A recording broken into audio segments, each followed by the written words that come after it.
শিশির ছিল না ওই বেটি।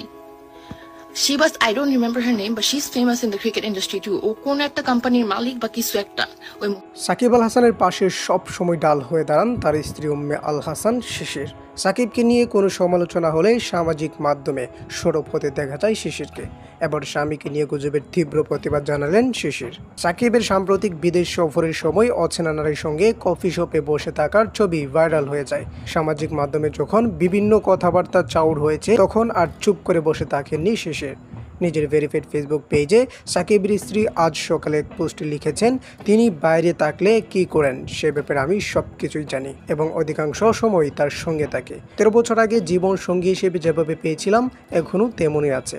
তিনি 100-তে 100 এবং আলহামদুলিল্লাহ আমাদের পরিবার অনেক সুখী। তাই অনলাইনে এমন গুজব প্রচার করা বন্ধ করুন। সামাজিক মাধ্যমে যা হয় তা সব সময় বিশ্বাস করবেন না।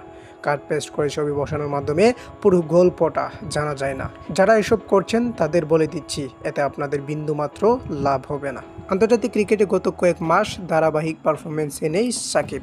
বিভিন্ন পারফরমেন্সের পাশাপাশি নানা কারণে তিনি আলোচনায় আসেন। সামাজিক মাধ্যমে বিভিন্ন রকম সমালোচনা বিদ্রূপ করা হয় বাংলাদেশের তারকা ক্রিকেটারকে নিয়ে।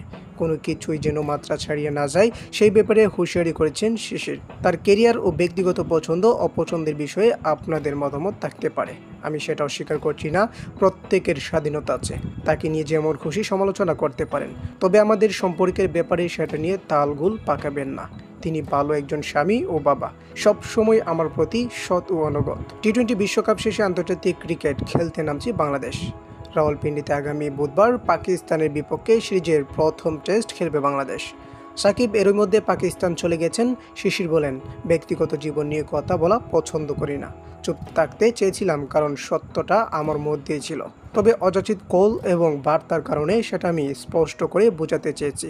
তার এখন পাকিস্তান সিরিজ নিয়ে মনোযোগী হতে হবে। আমি আমার পরিবারের দিকে খেয়াল রাখবো, কারণ আমরা একটা দল হিসেবেই আছি এবং ইনশাআল্লাহ দল হিসেবেই থাকবো।